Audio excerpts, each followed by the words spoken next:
अब आगे हम देखते हैं टाइप्स ऑफ कोफैक्टर। ये जो कोफैक्टर हमने देख लिया कि कुछ एंजाइम जिनको काम करने के लिए नॉन प्रोटीन पार्ट की ज़रूरत है, वो अब कोफैक्टर की इकसाम। अब कुछ कोफैक्टर ऐसे हैं जो ऑर्गेनिक होते हैं और कुछ ऐसे हैं जो इनऑर्गेनिक होते हैं। अब इकसाम को गौर से देख लीजिए, याद रखिए ये कोफैक्टर की इकसाम हम पढ़ रहे हैं। पहली किस्म है एक्टिवेटर। ये क्या है? ये इनऑर्गेनिक, यानी ये कोफैक्टर क्या है? ये इनऑर्गेनिक है। Inorganic cofactors are metallic ions. ये इनमें मेटेलिक आयंस शामिल हैं, मसलन मैग्नीशियम, आयरन, कॉपर और जिंक वगैरह। अब डिटैचेबल कोफैक्टर कॉल्ड एक्टिवेटर। याद रखें ये डेफिनेशन भी है एक्टिवेटर की कि ये डिटैचेबल कोफैक्टर हैं, ये एंजाइम से अलहदा हो सकते हैं। दूसरा यहाँ पे इसकी मिसाल है, देखें जी, ग्लूकोज प्लस एटीपी। ये ग्लाइकोलिसिस का रिएक्शन है एरोबिक रेस्पिरेशन वाले टॉपिक में, जिसमें देखें ग्लूकोज एटीपी को अपने साथ मिलाकर ग्लूकोज 6 फॉस्फेट में कन्वर्ट होता है और साथ एडीपी बनता है। अब इस रिएक्शन को कौन कैटालाइज कर रहा है? एक एंजाइम हेक्सोकाइनेज, और इस एंजाइम का जो कोफैक्टर है वो है मैग्नीशियम, और मैग्नीशियम कोफैक्टर की कौन सी किस्म है? एक्टिवेटर। दूसरा देखें कोफैक्टर है प्रोस्थेटिक ग्रुप। अब ये कह रही an organic non protein part which is covalently bonded with the protein part. ये इनऑर्गेनिक था, जबकि ये क्या है? ऑर्गेनिक है, नॉन प्रोटीन है, यानी ये प्रोटीन नहीं है। Which is covalently bonded with the protein, लेकिन ये प्रोटीन के साथ कोवलेंट बॉन्ड बनाता है। तो जब ये कोवलेंट बॉन्ड बनाता है तो ये डिटैचेबल नहीं।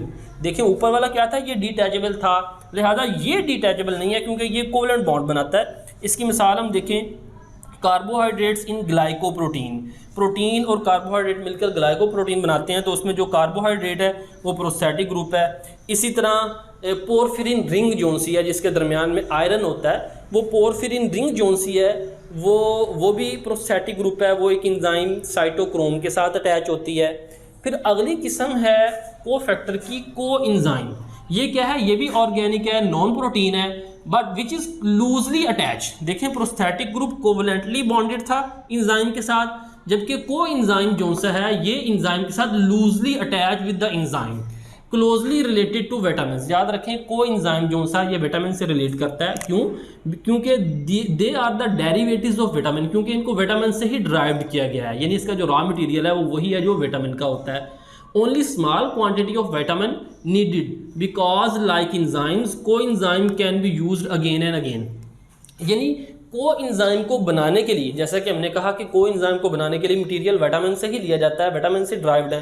वो कह रहा है सिर्फ थोड़ी सी मिकदार, स्मॉल क्वांटिटी ऑफ विटामिन की रिक्वायरमेंट है, क्योंकि जिस तरह एंजाइम ख़त्म नहीं होता, बार बार इस्तेमाल होता रहता है, इसी तरह कोएंजाइम भी जब एक दफ़ा बन जाता है तो वो ख़त्म नहीं होता, बल्कि बार बार केमिकल रिएक्शन में यूज्ड अगेन एंड अगेन होता रहता है। दे आर डिटैचेबल कोफैक्टर, ये भी डिटैचेबल हैं। देखें एक्टिवेटर और कोएंजाइम दोनों डिटैचेबल हैं, जबकि प्रोस्थेटिक ग्रुप जोन से हैं वो एंजाइम के साथ कोवलेंट बॉन्ड बनाते हैं। इनकी मिसाल देखें एटीपी, एनएडी और एफएडी वगैरह। यहाँ पे रिएक्शन देखें, इथाइल अल्कोहल जोन सा है वो एसिटाल्डिहाइड में कन्वर्ट हो रहा है, तो इस रिएक्शन को कौन सा एंजाइम कैटालाइज कर रहा है? Alcohol dehydrogenase. और इस एंजाइम के साथ कोफैक्टर कौन सा है? वो है एनएडी, और ये एनएडी कोफैक्टर की कौन सी किस्म है? कोएंजाइम।